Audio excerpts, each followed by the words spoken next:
కూటమి ప్రభుత్వం వచ్చిన 10 నెలల కాలం నుంచి వాళ్ళు ఒకటే మాట చెప్పారు ఎన్నికలకు ముందు. అప్పుడు గొప్ప అయిన ఆంధ్రప్రదేశ్ని ముందుకు తీసుకుని వెళ్తా, ఒకవైపు అభివృద్ధి చేస్తూ, ఒకవైపు సంక్షేమాలు ఇచ్చుకుంటూ చెప్పిన హామీలను నెరవేర్చుకుంటూ ముందుకు వెళ్తామని ఆ రోజు చెప్పడం జరిగింది. దానికి ఈరోజు పైన నరేంద్ర మోడీ గారి సహకారంతో ఈ చాలా అడుగంటిపోయిన ఆంధ్రప్రదేశ్ ఈరోజు డెవలప్మెంట్ దిశగా ముందుకు సాగుతుంది. ఈ 10 నెలల నుంచి చాలా బాగా చేస్తున్నారు, చెప్పిన హామీలను నెరవేరుస్తున్నారు. పింఛను చూసే ఉంటారు, పింఛను ఈరోజు ఆంధ్రప్రదేశ్లో ఇస్తున్న పింఛను దేశంలో ఎక్కడా లేదు. అలాగే వికలాంగులకు 6,000 కానీ, మంచాన వాళ్ళకి 15,000 కానీ వాళ్ళు చెప్పిన మాట ప్రకారం ఇస్తున్నారు. అది వరకు 7 నెలలు తీసుకోకపోతే 6 నెలల మరుసటి నెలలు ఇచ్చేవాళ్ళు కదా పింఛను. ఈరోజు 3 నెలలు తీసుకోకపోయినా 3 నెలల పింఛను ఒకేసారి ఇస్తున్నారు. ఆ ఫెసిలిటీ కూడా కల్పించారు. అలాగే గ్యాస్ సిలిండర్లు ఫ్రీ ఉచితంగా ఉన్నారు, 3 గ్యాస్ సిలిండర్లు ఉచితంగా ఇస్తున్నారు. రేపు మే జూన్లో పిల్లలకి ఎంతమంది పిల్లలు ఉంటే వాళ్ళకి 15,000 ఇస్తా ఉన్నారు, అవి వస్తాయి.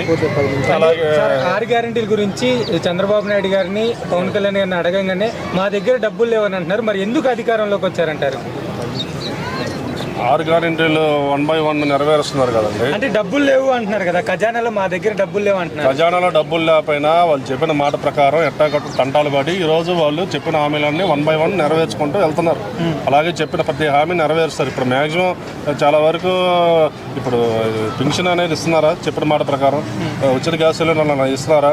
మే జూన్లో రైతు భరోసా అండ్ పిల్లలు ఎంతమంది ఇస్తున్నారా? ఇంకేంది మ్యాక్సిమం చాలా వరకు అక్కడ క్లియర్ అయినాయి. ఇంకా ఇవ్వాల్సింది ఏంది? ఏదో నిరుద్యోగ భృతి, అలాగే ఉచిత బస్సు అన్నారు. ఇవి కూడా త్వరలోనే వదులుతారు. మ్యాక్సిమం అన్ని చెప్పిన హామీలన్నీ నెరవేరుతాయి. అలాగే ఇచ్చిన హామీలే కాదు, హామీలు ఇచ్చుకుంటే పోతే కుదరదు. అలాగే డెవలప్మెంట్ కూడా ఉండాలి. రాష్ట్రం ఎకాడికి ఇస్తూనే పోతుంటే డెవలప్మెంట్ ఉండదు.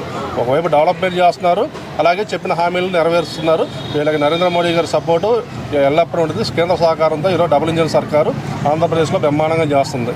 అలానే చూసుకుంటే సార్, 21 ఎకరాలు కూటమి ప్రభుత్వం TCS కంపెనీకి ఇవ్వడం ఎలా అనిపిస్తుంది? అసలు ఎంతవరకు కరెక్ట్ అంటారు? 21 ఇప్పుడు వాళ్ళ అగ్రిమెంట్ ఉంటుందండి. ఇప్పుడు ఒక కంపెనీ రావాలంటే వాళ్ళు అడుగుతారు కదా, మాకేమి ఇస్తారు మీ స్టేట్కి వస్తే? ఎవరికి రారు కదా. ఒక TCS కంపెనీ అంటే అది ఒక పెద్ద సంస్థ.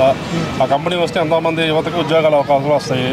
ఇలాంటి కంపెనీలు ఇంకా చాలా వస్తాయి. గూగుల్ కానీ, మైక్రోసాఫ్ట్ కానీ పెద్ద పెద్ద కంపెనీలు రాబోయే రోజుల్లో ఆంధ్రప్రదేశ్కి వస్తున్నాయి. దానికి సంబంధించి వాళ్ళకి ఎక్కడొకక్కడ ల్యాండ్ అనేది చూపించాలి. ల్యాండ్ కూడా మేము ఎకరకో 100 కోట్లకో 1000 కోట్లకు అమ్ముతామంటే రారు కదా, కంపెనీ వాళ్ళకి ఉంటారు కదా. వాళ్ళకి ఏదైనా ల్యాండ్ ఫ్రీగా చూపిస్తే వాళ్ళు వచ్చి కంపెనీ పెట్టుకుంటారు, ఏదైనా ఉద్యోగాలు అవకాశాలు వస్తాయి. అదే ఆ దృష్టిలోనే ఈరోజు వాళ్ళకి ల్యాండ్ ఊరకనే ఇచ్చారు. అంటే దీనివల్ల ప్రభుత్వానికి నష్టం కదండి? ప్రభుత్వానికి ఏం నష్టం ఉంది? దానివల్ల యువతకి ఉద్యోగాలు వస్తాయి కదా. రేపు కంపెనీ అనేది పెడితే కొన్ని వేల మందికి ఉద్యోగాలు వస్తాయి కదా. అయ్యా ఎందుకు ఆలోచించారు? ప్రభుత్వానికి ఏం నష్టం?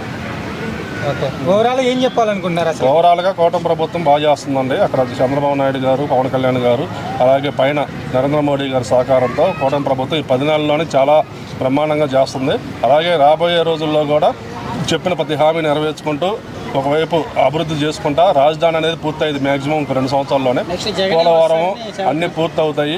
మళ్ళీ 2029కి కూడా అక్కడ ఆంధ్రప్రదేశ్లో కూటమి ప్రభుత్వం అధికారంలోకి వచ్చింది. అంటే జగన్మోహన్ రెడ్డి గారు ఎమ్మెల్యేలు కానీ ఈసారి మేము సదాసిద్ధంతో మేము రెడీగా ఉన్నామని అంటున్నారు కదా. వాళ్ళని వద్దు అని మనం 150 సీట్లు వచ్చిన వాళ్ళు 11 సీట్లు వచ్చారంటే మీ అవసరం మాకు అవసరం లేదని ఎప్పుడో ప్రజలు తీర్పు ఇచ్చి పంపించేశారు. వాళ్ళ అవసరం లేదు, కూటమి ప్రభుత్వమే అవసరమైతే పవన్ కళ్యాణ్ గారు కానీ చంద్రబాబు నాయుడు గారు వాళ్ళు ఏమైనా పవర్ షేరింగ్ చేసుకోవచ్చు. కానీ జగన్ అనే వ్యక్తికి మళ్ళీ అవకాశం చూస్తా ఎవరు? టీడీపీ జనసేన ఎప్పుడు పవర్ షేరింగ్ అయినా లేకుంటే ఇలా పొత్తుల వ్యవహారం అయినా లేకుంటే సింగిల్గా వచ్చే ప్లానింగ్ అయినా ఉంటుంది. ఈరోజు రాష్ట్రంలో అంటే ఇక్కడ జనసేన కానీ, టీడీపీ కానీ, బీజేపీ కానీ అక్కడ కూటమి ప్రభుత్వం పైన డబుల్ ఇంజిన్ సర్కార్ నడుస్తుందండి. అభివృద్ధి జరగాలంటే అందరూ కలిసి పోటీ చేయాలి. ఇప్పుడు మన పొత్తులో భాగంగా జనసేన కూడా కలిసింది. 21 స్థానాలు తీసుకున్నారు, వాళ్ళు గెలుచుకున్నారు. అలాగే రేపు 2029లో కూడా పవన్ కళ్యాణ్ గారు చెప్పారు 10 సంవత్సరాల వరకు బాబు గారే ముఖ్యమంత్రి అని. ఆ తర్వాత ఇంకా అపోజిషన్ తర్వాత ఫ్యూచర్లో జనసేన ఉండిద్ది. వైసీపీ ప్రభుత్వం అనేది లేకుండా ఒకటి వెళ్తూ వెళ్ళిపోయిద్ది.